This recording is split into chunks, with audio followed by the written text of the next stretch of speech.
Hey guys, also 5 here with episode number 35 of the Fulham Pyramid on FIFA 22. We're kicking today's episode off with the boys in their suits. They are suited and booted to take on Sporting in the Europa League group stages.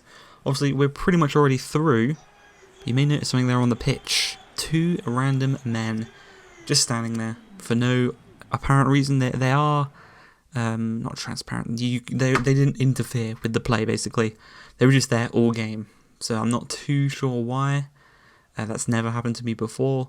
But we've got some pitch invaders. There is pitch invaders on FIFA 22. Confirmed. There you go, there's a title. Bit of a clickbait title, but you love to see it. And the first chance in this game came 9 minutes in as a lovely flick finds this man, but a great save from Rodak, who is still incredible. He has very minimal game time, but when he does play, he plays really, really well. And considering the fact that Lafont hasn't kept too many clean sheets this season, Rodak might be within a chance to get back into the first team if he continues to keep clean sheets in the Europa League and the Cup games. And if Lafont just continues to concede goals, we're not losing games, but he's still conceding a lot of goals. Well, not a lot of goals. He's conceding goals in games. He's not keeping clean sheets, basically, is what I'm trying to say. So yeah, there could be a switch of goalkeepers if things continue to go down that road. But you can see from this game, some great saves from Rodak, some great saves from the Sporting keeper. We're kind of equaling each other out at this point during the game.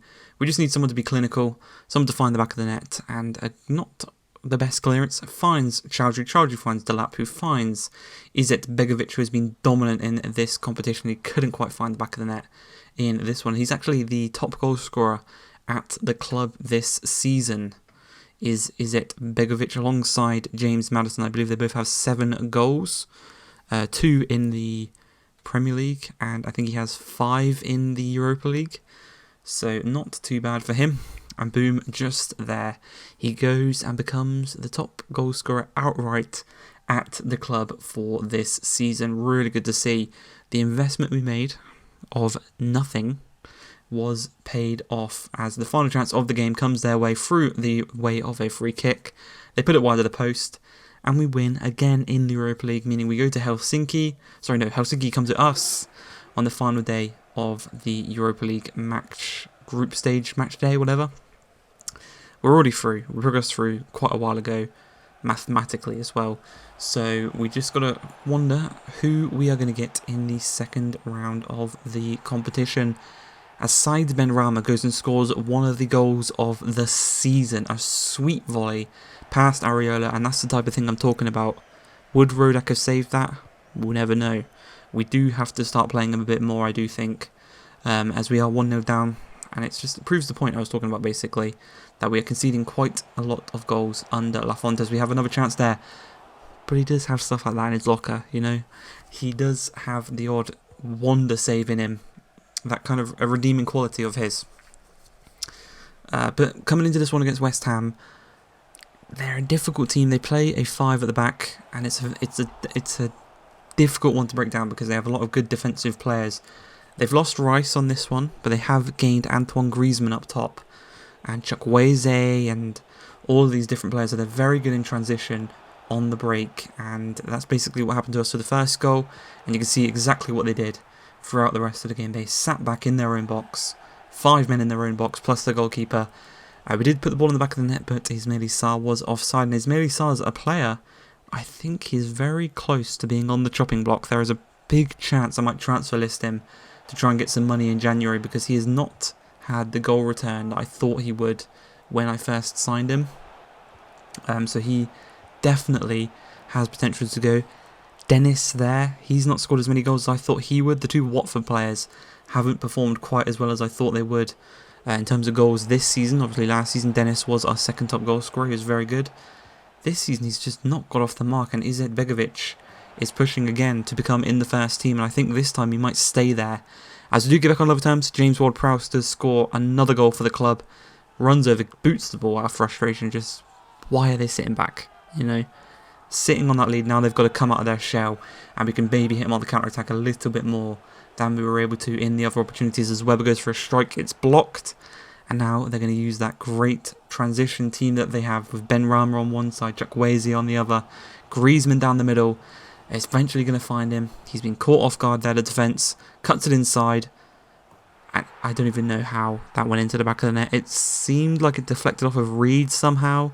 Griezmann's the one that ran off celebrating, not Vlahovic, I think it was, on the edge of the box. And they make it 2-1. They get a set piece. West Ham, as we know, a very dangerous side from set pieces. Cabral, with his first touch of the ball since coming on the pitch, makes it 3-1 to West Ham.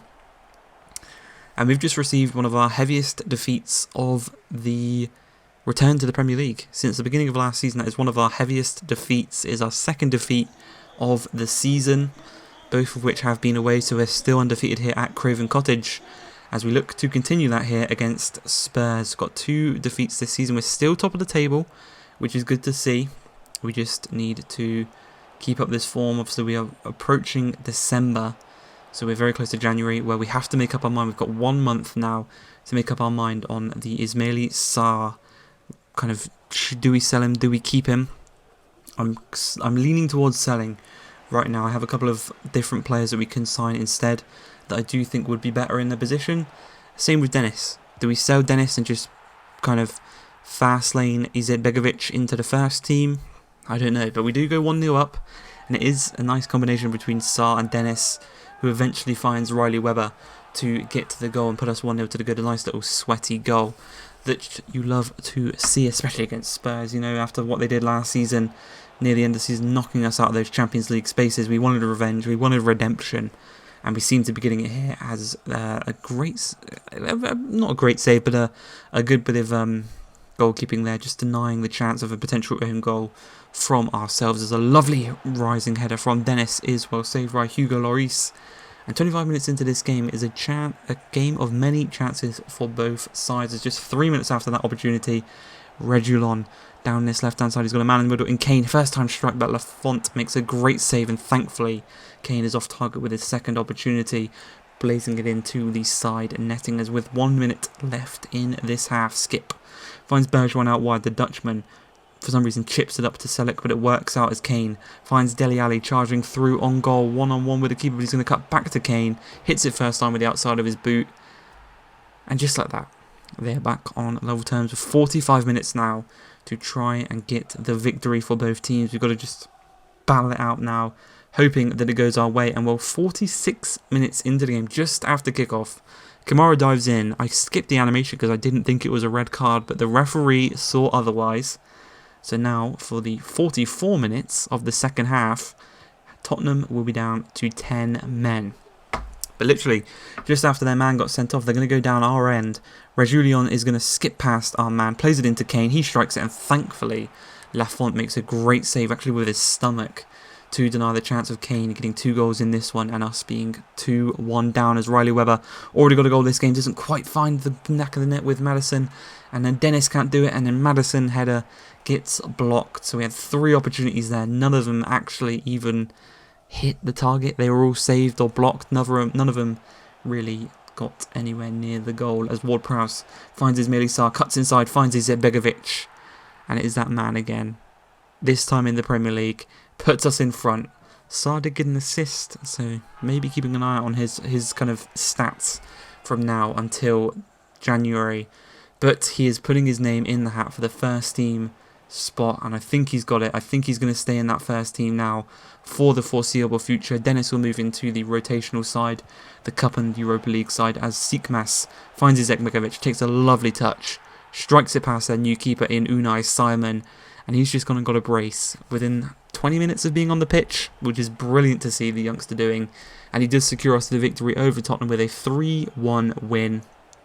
You love to see it, the fans love to see it. And that is going to be it for this episode. A 3-1 win over Spurs. Kind of outshadows the 3-1 loss to West Ham.